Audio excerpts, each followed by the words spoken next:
بسم اللہ الرحمن الرحیم۔ حضرت ابراہیم نخفی تابعی جو کہ مسلم و صحیح بخاری کے بنیادی راوی ہیں، ان کے بارے میں المعجم الکبیر الطبرانی میں روایت ہے کہ وہ اکثر فرمایا کرتے تھے، اگر بالفرض میں قاتلان سیدنا امام حسین میں شامل ہوتا اور بالفرض میری بخشش بھی ہو جاتی اور مجھے جنت میں جانا نصیب ہو بھی جاتا، تب بھی مجھے اس بات سے شرم آتی کہ رسول اللہ صلی اللہ علیہ وآلہ وسلم کی میرے اوپر نظر پڑتی اور وہ فرماتے کہ تو بھی حسین کے قاتلوں میں شامل تھا۔ حدیث نمبر 4717 اور 4712 کو حضرت عبداللہ بن عباس روایت کرتے ہیں کہ رسول اللہ صلی اللہ علیہ وآلہ وسلم نے فرمایا، اے اولاد عبد المطلب، اللہ پاک سے میں نے دعا مانگی ہے کہ وہ تمہیں بہادر، رحم دل اور سخاوت والا بنائے۔ یاد رکھو، اگر کوئی شخص حجرہ اسود اور مقام ابراہیم کے درمیان جم کے نماز پڑھتا ہے اور روزے رکھتا ہے،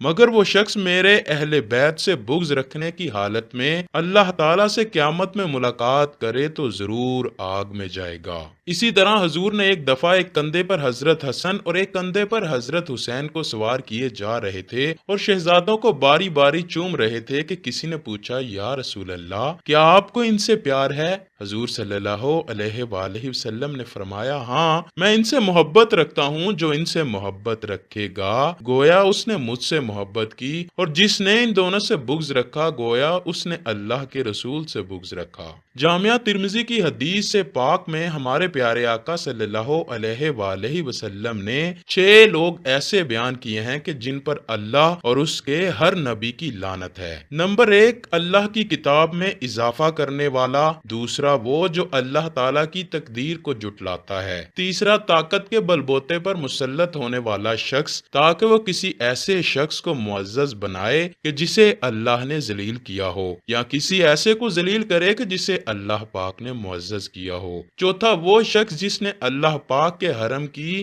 بے حرمتی کی۔ پانچواں، وہ شخص جو میرے اہل بیت کی بے حرمتی کرے۔ اور چھٹا، میری سنت کو حقیر سمجھ کر جان بوجھ کر ترک کرنے والا۔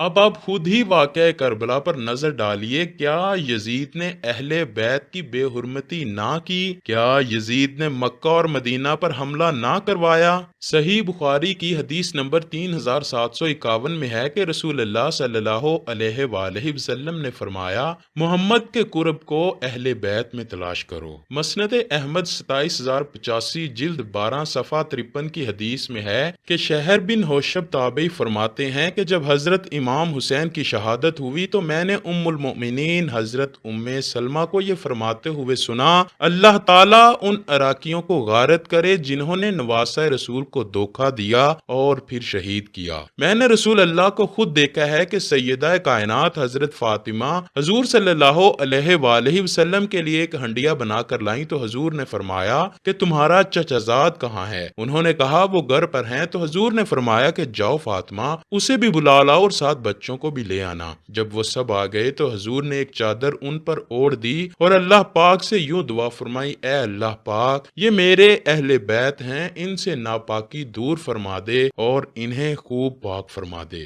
مسند احمد کی حدیث نمبر 2165 جلد 2 صفحہ نمبر 93 پر ہے کہ حضرت عبداللہ بن عباس بیان کرتے ہیں کہ ایک دن میں نے دوپہر کے وقت رسول اللہ کو خواب میں دیکھا، آپ اس حال میں تھے کہ بال بکھرے ہوئے تھے، چہرہ مبارک پر گرد پڑی ہوئی تھی اور ہاتھ میں ایک شیشی تھی جس میں خون تھا۔ میں نے عرض کیا، یا رسول اللہ، یہ کیا ماجرا ہے؟ حضور نے ارشاد فرمایا، یہ حسین اور اس کے ساتھیوں کا خون ہے جسے میں آج صبح سے اکٹھا کر رہا ہوں۔ فرماتے ہیں میں نے یہ دن یاد رکھا اور بعد میں تصدیق ہوئی کہ اسی دن 61 ہجری 10 محرم کو سیدنا حسین کو شہید کیا گیا۔ مسند احمد 648 جلد 1 صفحہ نمبر 336 پر حضرت ابو عبداللہ تابعی فرماتے ہیں کہ میں نے امیر المؤمنین حضرت علی کے ساتھ سفر پر جایا کرتا تھا اور آپ کے سامان طہارت کا بندوبست کرنا میری ذمہ داری تھی۔ فرماتے ہیں ایک دفعہ ہم سفین کو جاتے ہوئے فرات کے قریب سے گزرے تو اچانک حضرت علی فرمانے لگے، اے حسین، فرات کے کنارے صبر کرنا، اے حسین، فرات کے کنارے صبر کرنا۔ میں نے پوچھا، اے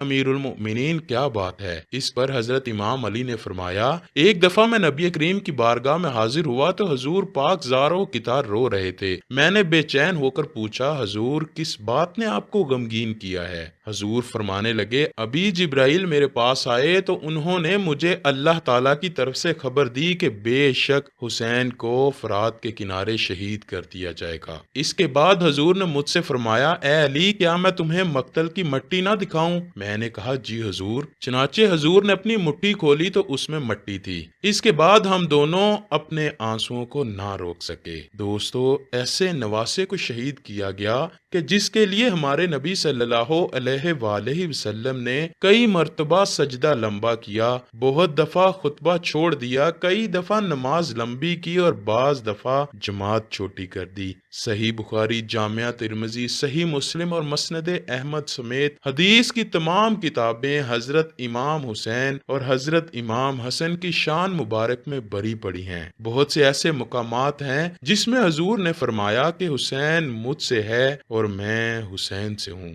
دوستو، نجات اسی میں ہے کہ اب بھی موقع ہے جنتی سرداروں کی شان و عظمت کا اقرار کر لو، ورنہ وہ دن دور نہیں کہ بروز قیامت تمہیں بھی یزیدی لشکر کے ساتھ کھڑا کر دیا جائے اور پھر حساب دینا بھی ایک عذاب بن جائے گا۔ اے اللہ پاک، ہمیں، ہمارے والدین اور ہماری نسلوں کو بھی نبی پاک صلی اللہ علیہ وآلہ وسلم اور ان کی اہل بیت سے سچی محبت عطا فرما دے۔ دشمنان اہل بیت اور بغض اہل بیت رکھنے والوں کو ہم سے دور فرما دے۔ اے اللہ پاک، ہمارا تن، من، دن سب کچھ پاک نبی حضرت محمد صلی اللہ علیہ وآلہ وسلم اور ان کی اہل بیت پر قربان ہو جائے۔ کمنٹ سیکشن میں آمین لکھنا مت بھولیے گا، نہ جانے کس کی آمین قبول ہو اور ہمیں عشق اہل بیت میں مرنا نصیب ہو جائے۔